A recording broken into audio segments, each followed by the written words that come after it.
Bismillahirrahmanirrahim. Assalamualaikum warahmatullahi wabarakatuh.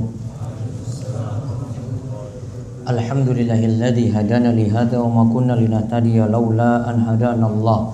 Laqad ja'at rusulu rabbina bil haqq wa nudu an tilkumul janna uristumuha bima kuntum ta'malun. Wa asyhadu an la ilaha illallah wahdahu la syarika lahu wa asyhadu anna Muhammadan abduhu wa rasuluh. Allahumma shalli ala nabiyyina Muhammad wa ala alihi wa man tabi'ahum bi ihsanin ila yaumiddin. Allahumma inna nas'aluka ilman nafi'a wa rizqan thayyiba wa amalan mutaqabbala. Puji syukur kita panjatkan pada Allah.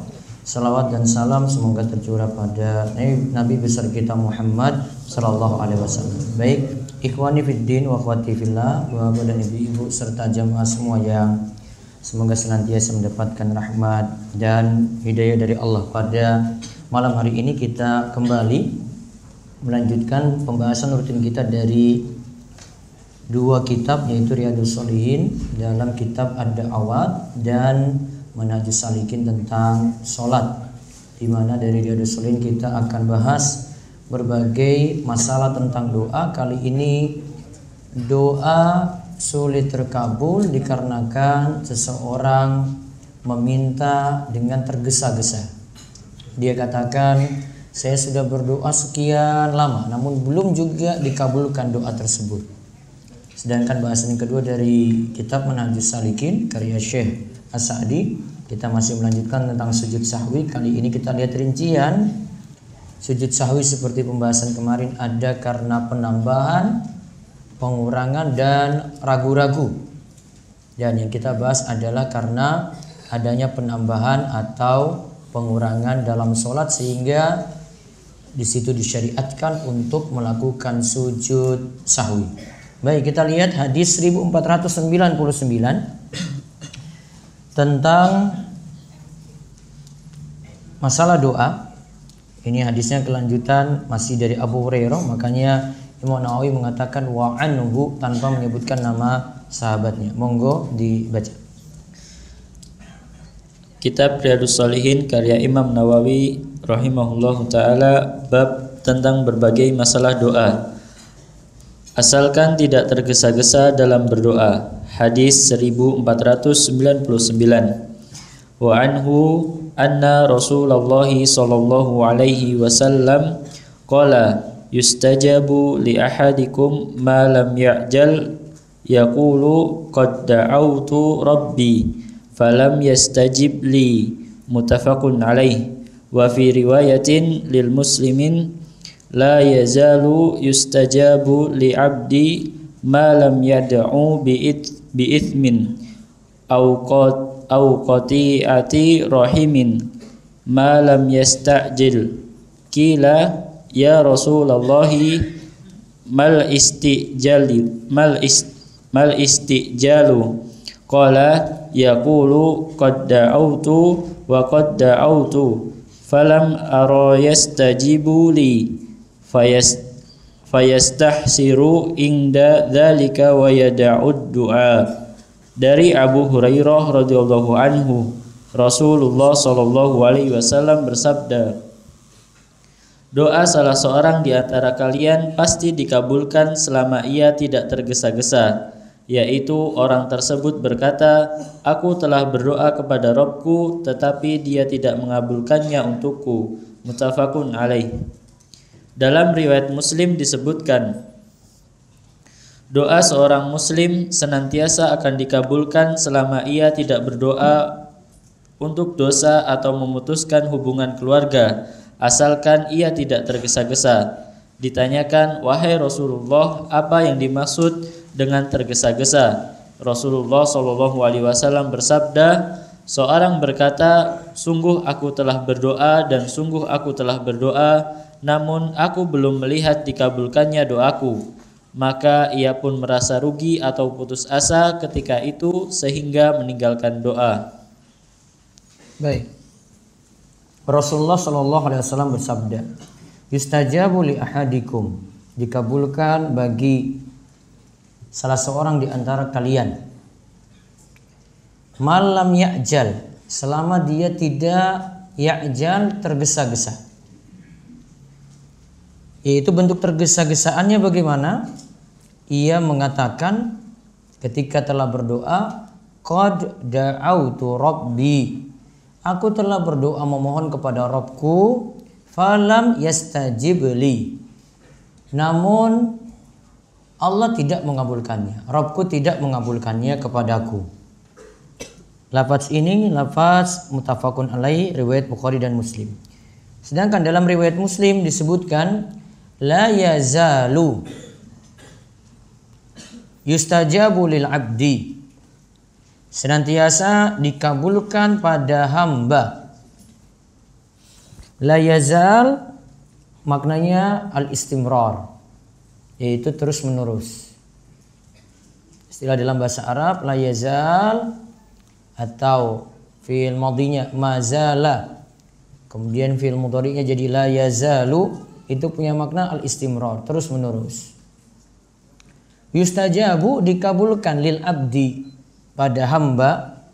Lil abdi di sini maknanya umum, yaitu siapa saja. Malam yad'u bi ismin, selama doanya bukan berisi dosa. Au qati'ati rahimin, selama bukan untuk memutus rahim, memutus hubungan rahim, hubungan dengan kerabat, silaturahim. Malam yasta'jil, selama juga doa tersebut tidak minta tergesa-gesa. Maka ada yang bertanya pada Rasulullah, ya Rasulullah, mal isti'jalu? Wahai Rasulullah, apa itu isti'jal? Apa itu isti'jal? Tergesa-gesa. Maka Rasul jawab, qad da'autu wa qad da'autu. Orang ini mengatakan bahwa aku telah berdoa, falam ara yastajibu li, namun saya belum melihat hasilnya doa tadi. Fayastahsiru inda dzalik, lantas dia bosan dalam keadaan seperti itu. Wa yad'ud doa, sampai akhirnya dia memutuskan tidak berdoa lagi. Akhirnya dia putuskan untuk meninggalkan doa, tidak berdoa lagi. Sampai bosan, dia nunggu-nunggu doanya tidak diijabahi, lantas dia putuskan tidak berdoa lagi saat itu. Maka secara umum hadis ini dari Abu Hurairah menunjukkan tentang orang yang tergesa-gesa dalam doanya. Padahal asalnya setiap orang yang berdoa pada Allah, memohon kepada Allah Subhanahu wa taala, Allah akan ijabahi doanya. Nah, sekarang kita lihat faedah dari hadis. Faedah hadis. Yang pertama, hadis ini jadi penyemangat bagi kita supaya rajin berdoa, karena doa itu intisari ibadah. Doa itu kata si Salim bin Id al-Hilali adalah lubbul ibadah. Lub itu intisari, pokoknya ibadah. Karena ibadah itu kita mohon pada Allah Subhanahu wa taala. Dan kalau kita bahas tentang doa, doa itu punya dua makna, yaitu doa yang dimaksudkan adalah doa mas'alah, yang kedua adalah doa ibadah. Yang pertama itu adalah doa mas'alah, dan yang kedua adalah doa ibadah. Apa itu yang dimaksud doa mas'alah? Doa mas'alah itu doa yang berisi permintaan. Sedangkan yang kedua adalah doa ibadah. Doa ibadah adalah doa yang di dalamnya berisi ibadah, di mana ia juga meminta pahala dari ibadahnya. Sifatnya sama, dua-duanya yaitu meminta. Yang satu doa masalah minta untuk diijabahi, minta untuk dikabulkan. Sedangkan doa ibadah kita minta pada Allah, dengan ibadah ini dapat ganjaran, dapat pahala. Doa masalah itu kita sebut dengan doa, sedangkan doa ibadah kita sebut dengan ibadah itu sendiri. Maka kalau Allah perintahkan kita itu untuk berdoa, maka maknanya doa tadi. Di situ berisi doa masalah, berarti kita disuruh minta pada Allah. Di situ juga berisi doa ibadah, berarti kita disuruh ibadah pada Allah. Seperti misalnya firman Allah dalam surat Al-Jin, wa annal masajida lillahi fala tad'u ma'allahi ahada. Sesungguhnya masjid itu di dalamnya hanya untuk Allah saja. Fala tad'u, maka janganlah berdoa. Fala tad'u ma'allah, bersama dengan Allah, ahada, seorang pun. Di situ makna fala tad'u ada dua makna berarti. Maka janganlah meminta masalah, ya, meminta doa yang berisi masalah itu kepada selain Allah. Yang kedua maknanya adalah janganlah berdoa dengan doa ibadah. Berarti kita disuruh jangan beribadah kepada selain Allah. Sedangkan makna masjid di situ ada beberapa makna. Wa annal masajida lillah. Masjid yang pertama punya makna itu adalah bangunan masjid itu sendiri. Berarti dalam bangunan masjid tidak boleh berbuat syirik dengan doa masalah maupun doa ibadah. Makna kedua adalah a'dha'us sujud, yaitu anggota sujud. Ya, anggota sujud. Anggota yang kita gunakan untuk sujud. Situ ada dahi, ada dua telapak tangan, situ ada lutut, kemudian situ ada kaki. Dan makna sujud masjid lagi yang lainnya yang ketiga adalah al-ardu. Ya, Nabi SAW itu diberikan keistimewaan seluruh muka bumi ini boleh digunakan untuk sujud dan juga boleh digunakan untuk bersuci. Nah, untuk sujud ini itu namanya masjid juga. Maka seluruh muka bumi ini dapat disebut masjid. Kecuali tempat yang dilarang kita untuk sholat di situ, yaitu misalnya pekuburan atau tempat pemandian. Maka masjid situ punya tiga makna. Ada bangunan masjid, ada di situ tempat anggota tubuh untuk sujud. Kemudian yang ketiga adalah seluruh muka bumi, ya, itu boleh digunakan untuk sujud. Maka kesimpulannya kalau disebut doa tadi, yaitu doa masalah nggak boleh, doa ibadah juga tidak boleh kepada selain Allah. Doa hanya boleh ditujukan pada Allah Subhanahu wa taala semata. Terus yang kedua. Faedah hadis yang kedua. Allah menjamin akan mengabulkan doa seorang muslim. Nah, karena di dalam hadis disebutkan la yazalu yustajabu lil abdi. Akan senantiasa dikabulkan pada hamba. Berarti dapat jaminan dari Allah doa tadi terkabul. Terus faedah hadis yang ketiga. Di antara sebab doa itu sulit diijabahi atau sulit terkabul adalah istijal atau tergesa-gesa.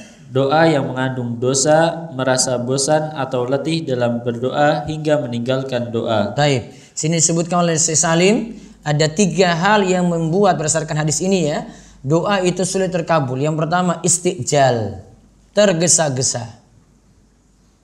Apa tadi bentuk ketergesa-gesaannya? Dia katakan, saya sudah berdoa ini, kok namun nggak dikabul-kabulkan juga. Kalimat dia, saya sudah berdoa, kok tidak dikabul-kabulkan juga. Nah, itu namanya istijal. Yang kedua sebabnya adalah doanya itu mengandung dosa. Yang ketiga, dia merasa bosan atau merasa letih sampai meninggalkan doa. Nah, itu juga menyebabkan doa itu sulit terkabul. Padahal doa itu bisa terkabul dengan tiga kemungkinan. Nabi SAW pernah menyebutkan ini kepada para sahabat. Yang pertama, dikabulkan seperti yang diminta. Yang kedua, diselamatkan dari mudarat yang akan menimpa dirinya. Yang ini tidak dikabulkan, dia diselamatkan dari mudarat. Yang ketiga, jadi simpanan di akhirat. Ketika Nabi SAW menyebutkan tiga bentuk pengabulan ini,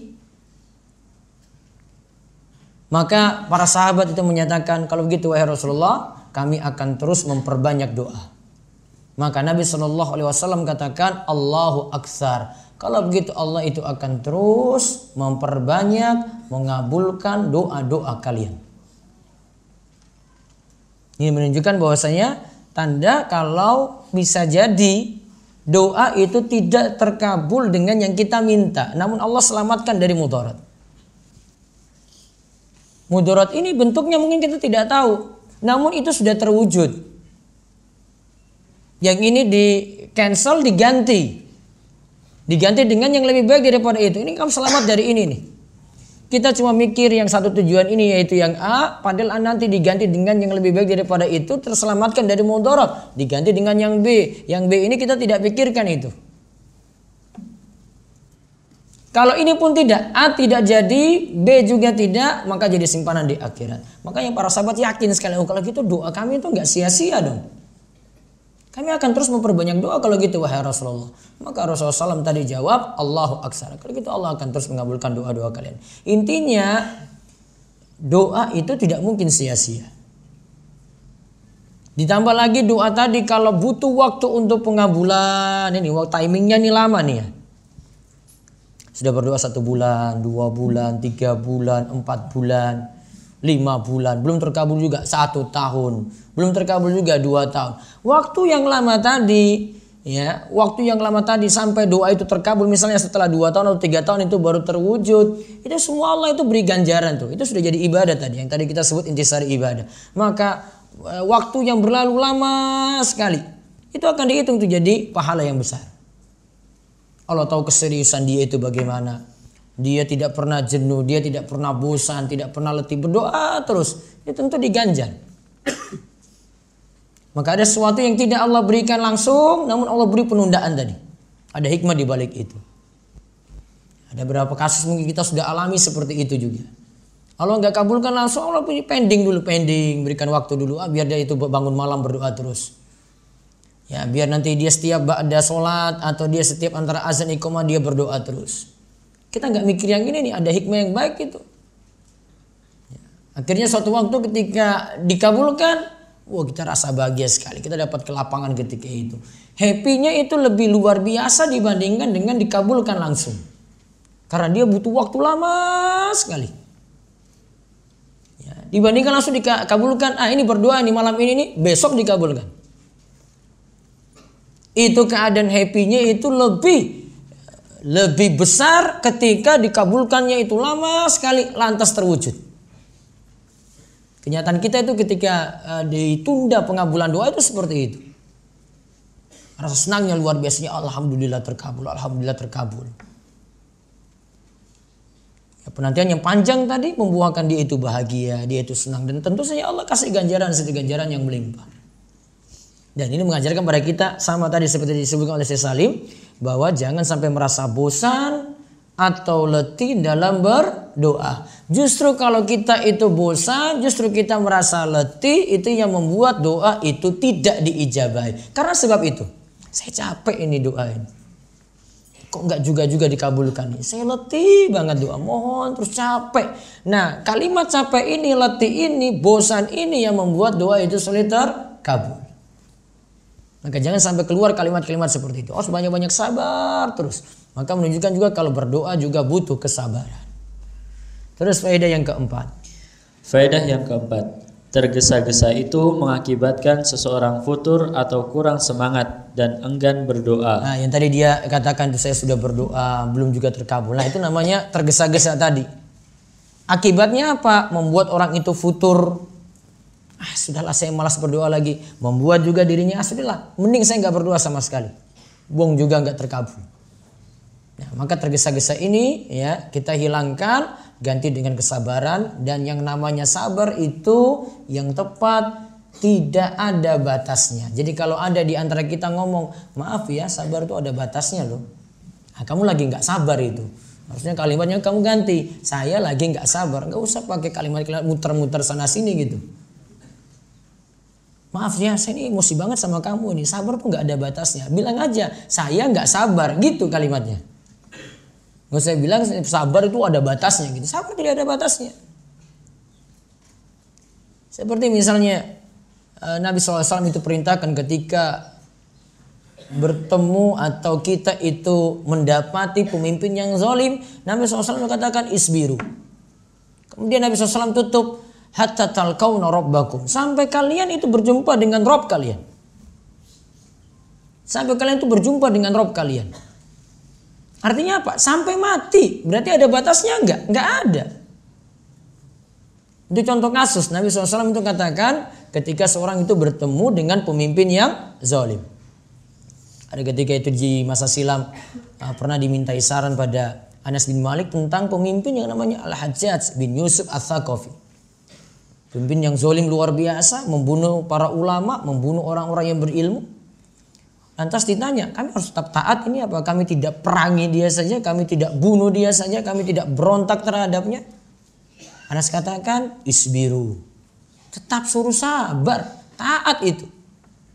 Dan endingnya Anas itu katakan, saya dengar kayak gini juga dari Rasulullah SAW juga katakan sama. Artinya ketika dapati kasus kayak gitu, Rasul juga suruh sabar, bukan hanya Anas yang suruh tadi. Dan dari pembahasan ini Syekhul Islam Ibnu Taimiyah rahimahullah itu mengatakan bahwa kita akan dapati dalam suatu kelompok ketika mereka itu memberontak kepada penguasa yang sah dengan tujuan untuk menghilangkan kezoliman. Nah, karena penguasa ini zolim, maka dipastikan dia juga akan mendapatkan kezoliman pula atau dapatkan mudarat, dan mudarat itu lebih besar daripada mudarat yang ingin dia hilangkan. Ada dua hal di sini. Pertama, penguasanya zolim. Dia mau hilangkan ini kan, berontak saya. Dia mau berontak ketika itu. Maka ketika dia itu berontak saat itu, maka nantinya kata Ibnu Taimiyah, dia akan mendapatkan juga mudarat, dan mudarat itu lebih besar daripada mudarat yang ingin dia hilangkan ini. Itulah hikmahnya kenapa Anas sampai katakan isbiru, sabarlah. Dan ini kata Rasulullah SAW juga sabarlah tadi. Ya karena memang butuh waktu untuk bersabar. Apalagi hadapi pemimpin yang zalim. Beda ketika orang itu memberontak. Sampai-sampai para ulama itu katakan, ya, dinukil dari beberapa salaf tentang hal ini, mending saya itu ya mendapati ujian itu sampai 50 tahun lamanya daripada 1 bulan saja itu. Mending saya itu berada di bawah kepemimpinan penguasa yang zalim daripada saya mendapatkan huru-hara, keributan, kerusuhan walaupun cuma 1 bulan saja. Jadi dibandingkan 1 bulan dengan 50 tahun. 50 tahun sini penguasa saya itu zalim, itu masih lebih mending daripada ada kerusuhan, ada huru-hara, ada keributan walaupun itu cuma 1 bulan saja. Karena kalau dia dengan penguasa yang zalim ini, ya orang masih bisa ibadah ketika itu. Zalimnya dia aja. Namun kalau ada kerusuhan, ada keributan, ada huru-hara, ibadah sulit, rasa aman itu hilang, kerusuhan di mana-mana. Mau beribadah sulit sekali. Itu yang bisa kita lihat, disaksikan di beberapa negeri yang mengalami seperti itu. Nah, ini dari nasihat-nasihat para ulama seperti ini yang diperhatikan. Nah, jadi tergesa-gesa intinya buat orang itu futur terkait dengan masalah doa juga sampai orang itu meninggalkan doa. Lantas yang kelima, faedah hadis yang kelima, segala sesuatu berada di tangan Allah. Allah mampu melakukan segala sesuatu. Namun seorang hamba tidak bisa memaksa Allah untuk menyegerakan keinginannya. Allah mampu wujudkan segera juga, Allah mampu. Minta A dikabulkan A juga Allah itu mampu. Namun ingat, kita tidak bisa paksa Allah untuk wujudkan apa yang kita inginkan. Ya Allah ini saja ya Allah, gak usah yang lain ya Allah, yang lain itu jelek ya Allah. Nah, itu kan maksud kita kan. Kalau kejar-kejar akhwat juga kayak gitu, ya Allah dia saja ya Allah, satu-satunya harapan saya ya Allah. Yang lainnya itu kayaknya gak pantas banget itu, gak selevel dengan saya. Pokoknya dia saja ya Allah, yang lain wah ya Allah jauhkanlah ya Allah, dia saja ya Allah. Gak ada doa kayak begitu, itu gak boleh. Ya. Itu kita namanya paksakan keinginan kita pada Allah nih. Allah ini wujudkan kayak gini dong ya Allah, yang lainnya gak usah ya Allah. Itu namanya paksakan itu. Itu bentuk ketergesa-gesaan di situ. Namun Allah mampu gak wujudkan ini? Kita minta A ini, terus Allah wujudkan A juga, mampu gak Allah wujudkan? Mampu. Kita minta apapun tuh mampu Allah itu wujudkan. Namun Allah akan tahu mana yang terbaik untuk kita, ini mudarat ataukah tidak. Karena Allah tahu.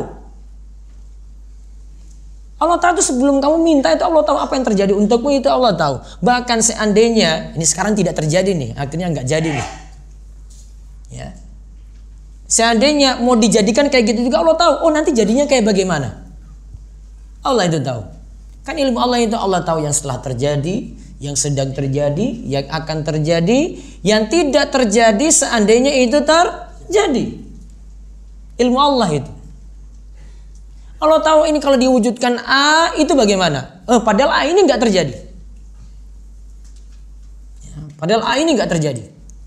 Ya, ini digagalkan untuk dia itu, diganti dengan yang lain. Allah tahu itu. Sehingga kalau kita itu minta dengan tergesa-gesa maunya wujudnya itu A, itu sama saja kita paksakan pada Allah untuk wujudkan itu. Padahal kita sendiri tidak tahu apa di balik itu. Kan menurut persepsi kita saja kita minta kayak gini, ini baik menurut saya. Padahal yang tahu kebaikan sejati, yang megang seluruh kebaikan ya Allah. Tabarakalladzi biyadihil mulk. Lihat. Ayat ini maknanya adalah Allah itu maha berkah, memberikan berkah, segalanya itu Allah pegang itu kerajaan-kerajaan. Apapun itu Allah pegang itu. Segala kebaikan itu dari Allah berarti. Maka standar kebaikan yang sejati itu dari Allah, bukan dari kita. Jangan sandarkan pada diri kita itu baiknya. Sandarkan pada Allah. Jangan pakai standar kita. Kalau standar kita masih ada sisi-sisi kurangnya. Nih misalnya nih, apa standar cewekmu apa itu nanti mau cari apa? Tinggi 160 Ustaz, ya jangan terlalu pendek dari itulah. Terus ya kalau bisa yang putih-putih banget, saya sudah hitam nih kayak begini. Misalnya nih. Kalau bisa ya kedokteran lah, jangan yang jurusan lain lah. Ya. Kedokteran ya, wes kedokteran aja lah. Punya nggak usah jurusan yang Allah ini kayaknya lebih bagus dan baik sekali untuk saya.